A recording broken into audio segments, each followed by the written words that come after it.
인사하시죠. 잃어버린 행복을 되찾읍시다. 오늘 이 설교 제목이 바로 회복시켜 주소서라는 제목입니다. 행복은 무엇을 얻거나 성취하여서 누리게 되는 것이 아니죠. 마음에 드는 사람과 결혼하는 것과 또 그 사람과 살아가는 것, 이것은 뭐 전혀 다른 것입니다. 행복은 자신의 존재 자체가 바뀔 때, 누려지는 것입니다. 무엇을 얻든지 얻지 못하였든지 상관없이 행복한 존재가 되는 것이죠. 그것은 내가 주님 안에 거하고 그리고 주님이 내 안에 거할 때 이루어지는 것입니다. 그러므로 행복에 있어서 가장 조심해야 될 것은 바로 죄입니다. 예수님과의 관계를 이 죄가 깨뜨리기 때문에 그런 것입니다. 여러분, 시련이 올 때 우리는 주님을 신뢰할 수가 없습니다. 기도는 하지만 응답을 기대하지 못하는 것 아닙니까? 예배를 드리지만 불이 임하는 예배, 성령이 충만한 그런 예배를 경험하지 못합니다. 그러니 어떻게 행복하겠습니까? 얼굴이 빛나지 않는 많은 우리 성도님들을 보게 됩니다. 이유는 간단합니다. 우리의 마음의 표현이 얼굴에 나타나는 거 아닙니까? 바로 이 마음이 죄로 인해서 더럽혀져 있기 때문에 그런 것입니다. 예수님께서 분명히 말씀하셨습니다. 마태복음 5장 8절에 보면 마음이 청결한 자는 복이 있나니 그들이 하나님을 볼 것이요. 시편 66편 18절에도 내가 내 마음에 죄악을 품으면 주께서 듣지 아니하시리이다. 죄를 지으면 선악과를 따먹은 후 아담이나 하와처럼 행복감이 사라진다는 것입니다. 우리가 죄에 빠지는 것은 행복하고 싶은 본능 때문에 죄에 빠지는 경우가 대부분입니다. 바로 그것을 마귀가 옆에서 이렇게 터치를 해가지고 유혹하는 것이죠. 마약, 술, 음란, 이것 다 행복하자고 시작한 것입니다. 참 안타깝습니다. 낙태를 하는 사람들도 행복하기 위해서일 겁니다. 그러나 낙태한 여인은 그 낙태한 일로 울고 있는 것입니다. 동성애도 마찬가지입니다. 실제로 동성애자들의 자살률은 이성애자들보다 14배나 높다는 통계가 정말 무섭습니다. 우리는 행복을 되찾아야 합니다. 그러려면 바로 죄를 해결해야 하는 것입니다. 그래서 이렇게 회개가 소중한 것입니다. 많은 성도가 신앙생활을 하면 할수록 오히려 은혜와 감격을 잃어버립니다. 왜 많은 성도들에게 십자가의 감격이 없을까요? 많은 시간이 흘렀기 때문일까요? 저들의 많은 신앙 연조가 너무나도 많이 쌓여서 이제 굳어져서 그런 걸까요? 아닙니다. 회개의 삶이 없기 때문에 그런 것입니다. 저는 처음에는 회개가 고통스러운 것으로 알았습니다. 그러나 십자가 용서의 진리와 믿음과 감사의 원리를 깨닫고서 회개의 기쁨, 회개의 능력을 알게 되었습니다. 어제 사랑의 교회에서 한국교회 섬김의 날 했는데 5천 명을 예상했는데 거의 6천 명 이상이 와가지고 굉장히 성황을 이뤘습니다. 여러 프로그램에 참여하던 중에 간증하는 프로그램에서 어떤 원로 목사님이 이분의 간증이 너무나 아주 마음에 와닿습니다. 아주 건강해 보이는 이 목사님이 은퇴하시고서 그러고 나서 바로 죽을 병에 걸리셨다는 겁니다. 체중이 무려 20kg나 빠지면서 죽음을 눈앞에 두었다는 것이죠. 그래서 기도는 하는데 그때야 겨우 회개가 터졌다는 겁니다. 무엇을 회개하는지도 모르고 그냥 하나님 용서해 주세요 이렇게 기도했다고 얘기해요. 그런데 그렇게 용서해 주세요라고 하니까 마음에서 회개가 터져 나왔다는 겁니다. 그 다음부터 이제 환상을 보게 되고 주님의 그 약속도 은퇴 이후의 약속도 듣게 되고 그래서 자신의 병이 완전하게 나았노라는 그런 간증입니다. 자, 회개가 터져 나오니까 사명도 다시 부여받고 또 병도 완전히 나았다는 그런 고백이죠. 다윗은 진정으로 하나님의 총애를 받는 자, 하나님의 마음에 합한 자였습니다. 그 다윗이 무서운 간음죄와 살인죄를 범했습니다. 자신의 충실한 신하 우리아의 아내와 동침하였습니다. 이 우리아의 아내인 이 다윗과 동침한 이 여인이 임신했다는 사실을 다윗에게 알리자 다윗은 그 일을 은폐하려고 그의 남편을 전쟁터에서 죽게 하였습니다. 다윗이 이런 역겨운 죄를 지었다는 것도 충격적이지만 그 엄청난 죄를 다윗 자신은 그것을 몰랐다는 것입니다. 이것이 더 충격입니다. 그는 태연히 왕으로서 신하들을 만나고 아주 정사를 돌보았습니다. 하나님께 제사도 드렸습니다. 사무엘하 12장에서 하나님께서 보낸 나단 선지자가 와서야 이제 깨닫게 되는 거죠. 이렇게 말을 합니다. 폐하, 어떤 성읍에 부자가 살았는데 양과 소가 아주 많았는데 이웃에 아주 가난하여 어린 암양 한 마리를 그냥 자식처럼 돌보던 사람의 그 어린 암양을 빼앗아다가 자기 손님을 대접한 일이 있었습니다. 다윗은 나단 선지자의 이 말을 듣고서 이렇게 흥분을 합니다. 사무엘하 12장 5절에 보면 다윗이 그 사람을 크게 노하여 나단에게 이르되 여호와의 사심을 가리켜 맹세하노니 이 일을 행한 사람은 마땅히 죽을 자라. 우리도 죄를 짓고도 자신은 전혀 모를 수가 있습니다. 모범적인 교인 중에 마음이 완악한 사람이 의외로 많이 있다는 것입니다. 아무렇지도 않은 것처럼 사람들을 대하고 예배도 드립니다. 게다가 더 기가 막힌 것은 다른 죄 지은 사람을 볼 때 막 흥분하고 비난하고 야단도 칩니다. 하나님께서 다윗을 사랑하시고 위대하게 쓰신 것은 다윗이 완벽하였기 때문이 아닙니다. 그는 자신의 죄를 깨닫고 난 뒤에 자신의 죄를 다루는 그 태도 때문에 우리 하나님께서 다윗을 들어 쓰신 것이죠. 선지자 나단이 소리를 지르는 다윗에게 당신이 바로 그 사람이요 라고 하였을 때 다윗은 덜썩 무릎을 꿇었습니다. 내가 주께 범죄하였나이다. 그는 자신의 죄를 솔직히 인정하였습니다. 그리고 울었습니다. 주목할 것은 다윗이 일체의 변명이나 책임 회피를 하지 않았다는 겁니다. 여러분, 이게 바로 중요한 부분입니다. 일체의 변명을 하지 않았다는 것. 거짓으로 자신을 책임을 회피하지 않았다는 것입니다. 시편 51편 3절에 보면 무릇 나는 내 죄가를 아오니 내 죄가 항상 내 앞에 있나이다. 이것이 다윗이 죄에서 건져낼 수 있었던 것입니다. 자, 그럼 둘째로 성령께서만 우리의 죄를 깨닫게 하실 수 있는 것입니다. 그래서 경건하여 성인이라 추대받는 이런 사람들을 보면 한결같이 자신을 사악한 죄인이라고 고백하는 겁니다. 회개는 죄를 많이 지었느냐 적게 지었느냐의 문제가 아닙니다. 바로 이런 양심이 깨어났느냐 하는 이런 문제이죠. 19세기 위대한 복음 전도자 찰스 피니가 전도 집회를 할 때마다 결심 기도 시간을 늘 갖죠. 지금도 많은 부흥회하는 분들이 이런 결심의 시간을 핵심적으로 갖지 않겠습니까? 그래서 여기서 나는 죄인입니다 하는 기도 시간에 사람들이 이제 일어나면 그들에게 이렇게 얘기한답니다. 다시 한번 생각해 보세요.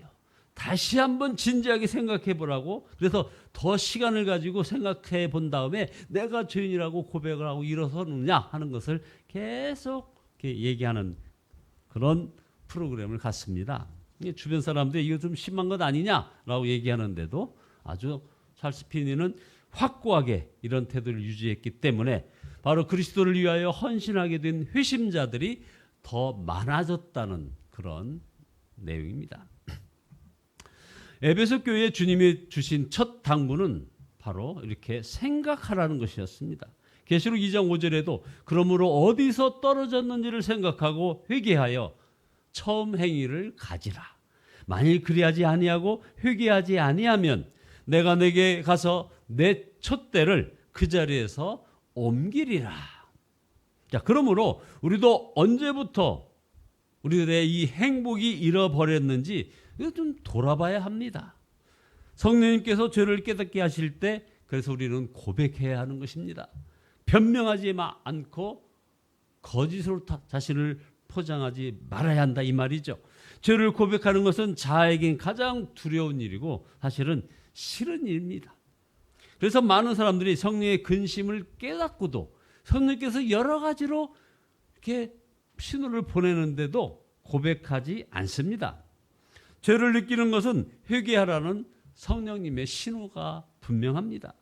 하디 선교사, 길선주 장로 그들의 회개가 진실했던 것은 바로 이렇게 고백하였다는 것입니다. 어느 정도 죄인임을 깨달아야 진정 회개한 것입니까? 바로 자신이 지옥에 갈 죄인임을 아는 데까지 가야 이게 진짜 깨달은 것이죠. 자, 세 번째, 우리는 다윗에게서 진정한 회개에 대해서 배울 것이 몇 가지가 있습니다. 그 중에 하나는 진정한 회개는 죄를 용서해달라고만 하지 않고 깨끗하게 해달라고 기도한다는 이 사실, 이거를 우리가 배울 것입니다. 시편 51편의 정수가 바로 시편 51편 7절 말씀이죠. 우슬초로 나를 정결하게 하소서 내가 정하리이다. 나를 죄를 씻어주소서 내가 눈보다 희리다 하면서 9절에 주의 얼굴을 내 죄에서 돌이키시고 내 모든 죄악을 지워주소서. 여러분 이건 대단한 간구 아닙니까? 지은 간음죄, 살인죄를 용서받는 것 그것도 어려운 일이죠. 그런데 그런 죄를 다 씻어달라니요. 지은 죄가 어떻게 없어질 수 있겠습니까? 그런데 여러분 놀라운 일이 벌어집니다. 이 소원이 이루어집니다. 바로 예수 그리스도를 통하여 이루어졌습니다. 요한일서 1장 7절에 그 아들 예수의 피가 우리를 모든 죄에서 깨끗하게 하실 것이요. 우리가 예수님의 십자가 보혈로 죄사함을 받는 것은 단순히 용서받은 것이 아닙니다. 우리가 지은 죄에 대한 어떤 기록도 남지 않았고 어떤 자국도 없으며 하나님의 기억에서조차 지워졌다는 것입니다. 용서는 받았으나 재판 원본은 남아있다 그런 것 아닙니다. 우리는 천국에서 우리의 죄의 어떠한 기록도 보지 못할 것입니다. 누구도 기억하지 않을 것입니다. 사람들은 죄를 감추고 숨기고 살죠. 그래서 그들에게 근본적으로 바로 키에르케고르가 얘기한 것처럼 바로 불안이 존재하는 겁니다. 어떤 종교에서도 이 문제의 해결은 없습니다. 우리나라의 어떤 토속 종교도 이거 해결할 어떤 방안이 없습니다. 그래서 그들은 회개를 못하는 겁니다. 용서를 구하지 못하는 겁니다. 그러나 예수님을 믿고 죄사함을 받는 우리는 죄를 감추고 사는 자가 아닙니다. 우리는 진정 죄에서 깨끗함을 받은 자입니다. 이것이 우리를 춤추게 하고 찬양하게 하고 그런 것이죠. 이 은혜를 바로 다윗이 본인의 간음죄, 살인죄에 대해서 이렇게 구할 수 있었던 것입니다. 하나님의 뜻은 우리가 죄에서 깨끗함을 받게 되는 것입니다. 그래서 요한일서 1장 9절에 만일 우리가 우리 죄를 자백하면 그는 미쁘시고 의로우사 우리 죄를 사하시며 우리를 모든 불의에서 깨끗하게 하실 것이요. 자, 다윗의 회개에서 배울 것이 이제 또 하나 있습니다. 처음에는 깨끗하게 하는 것이, 두 번째는 바로 성령을 거두어 달라고 성령을 거두지 말아달라는 그런 기도가 이어져 갔습니다. 11절에 주님 앞에서 나를 쫓아내지 마시며 주의 성령을 내게서 거두어가지 마옵소서 하고 간구하고 있습니다. 이 간구가 얼마나 아름다운 간구인지 많은 CCM에서 이 찬양하고 있지 않습니까? 다윗은 죄를 지으면 더 이상 하나님을 바라볼 수 없다는 것을 알았습니다. 하나님의 성령이 떠나시니 말입니다. 그리고 하나님께서 진정으로 용서하시고 깨끗하게 하시는 경우 다시 성령 하나님을 보내신다는 것을 알았습니다. 여러분은 정말 모든 죄에서 용서받았는지 어떻게 압니까? 정말 모든 죄에서 깨끗해졌는지 우리가 어떻게 아는 겁니까? 바로 하나님께서 우리 안에 거하심을 통하여 아는 것입니다. 성령께서 내 속에 내주하는 것을 통해서 아는 것이죠. 그래서 8절에 기쁨과 즐거움의 소리를 들려달라고 다윗이 간구하고 있습니다. 바로 그래서 주님의 음성을 듣게 되는 겁니다. 이것이 바로 얼마나 놀라운 축복이냐 이 말입니다. 다윗은 한 걸음 나가 14절에서 나를 구원하시는 하나님, 내가 살인죄를 짓지 않게 지켜주옵소서 하고 또 다른 기도를 합니다. 자, 이게 또 어떤 내용일까요? 지은 죄를 용서해달라, 깨끗이 씻어달라는 것이 아니라 이제 죄 짓지 않고 살게 해달라는 기도입니다. 굉장히 중요한 기도를 지금 하고 있는 겁니다. 그래서 바로 우리들의 기도는 죄 짓지 않게 해달라는 기도가 바로 우리에게 이제 미션으로 주어진 것입니다. 시편 51편 12절에 주의 구원의 즐거움을 내게 회복시켜 주시고 자원하는 심령을 주사 나를 붙드소서. 다윗은 자신이 아무리 이를 악물고 결심을 하고 환경을 바꾸어도 죄 짓지 않고 살 수가 없다는 것을 잘 알았습니다. 마음이 바뀌지 않으면 다 헛일임을 알고 마음을 새롭게 창조해 달라고 기도를 10절에서 이렇게 하는 겁니다. 하나님이여 내 속에 정한 마음을 창조하시고 내 안에 정직한 영을 새롭게 하소서. 이것이 진정 구원의 기쁨을 회복하는 것입니다. 그 방법은 성령 하나님께서 우리 마음에 임하시는 것입니다. 그리고 이 약속은 예수님께서 십자가에서 보혈을 흘리고 죽으심으로 이루어졌습니다. 그래서 예수 그리스도가 바로 행복의 시작인 것입니다. 그래서 우리가 보혈 찬송이 기쁜 것입니다. 제 문제를 해결해 주시는 주님이시기 때문입니다. 예수님을 마음에 모셨으니 이제 정말 죄짓지 말아야 할 텐데 이거 아닙니다. 그러면 주님을 마음에 모신 그런 기쁨이 아닌 것입니다. 그런 걱정, 염려까지도 다 맡기는 것입니다. 오직 찬송, 감사하는 것입니다. 죄에 넘어졌더라도 여전히 바라보기는 주 예수님을 바라보는 것입니다. 그래서 진정한 회개는 죄를 보며 좌절하는 것이 아니라 여전히 우리가 고백하면 우리를 깨끗하게 하시는 그 주 예수님을 바라보는 것, 바로 이것입니다. 우리가 하루에 12번 죄를 짓는다 하더라도 12번 예수님을 바라보는 겁니다. 이것이 우리가 할 수 있는 유일한 것입니다.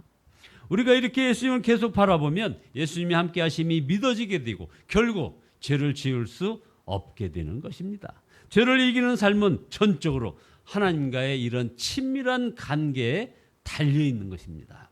하나님께서 마음에 계심을 정말 믿게 되었을 때 진짜 예수님을 믿는 것입니다.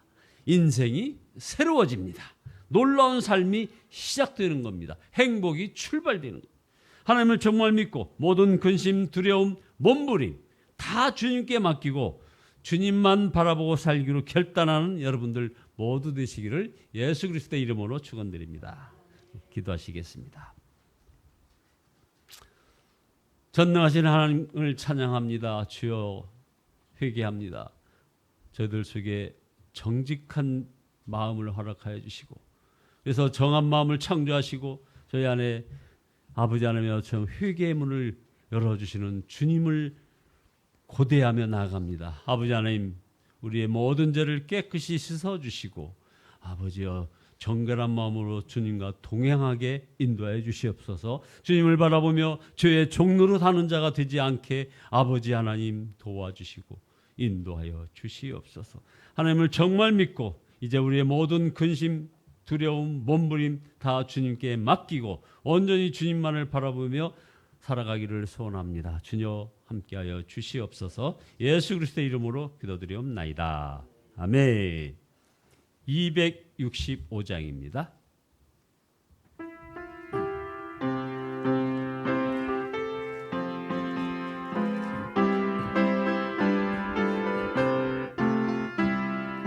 주 십자가를 지심으로 죄인을 구속하셨으니 그 피를 보고 믿는 자는 주님의 진노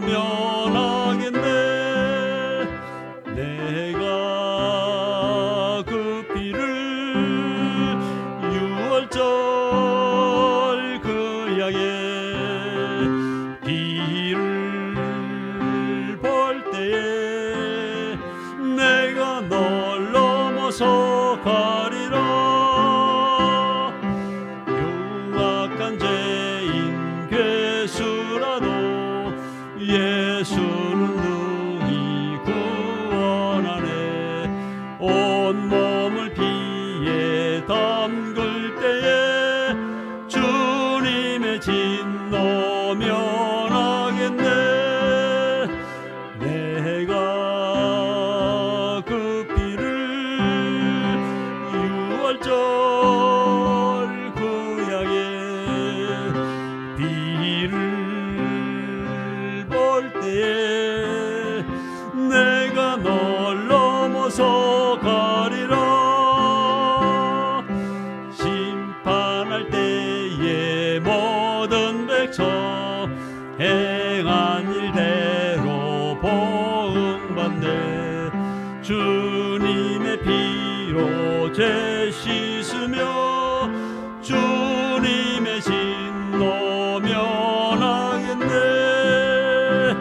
내가 그 피를 유월절 그 양의 비를 볼 때에 내가 널 넘어서 가리라. 구주의 사랑 크신 은혜 보혈의 능력 의지하세. 심판의 불이 내릴 때에 주님의 진노 면하겠네. 내가 그 피를 유월절 그 양의 비를 볼 때에 내가 널 넘어서 가리라. 주여 삼창하십니다.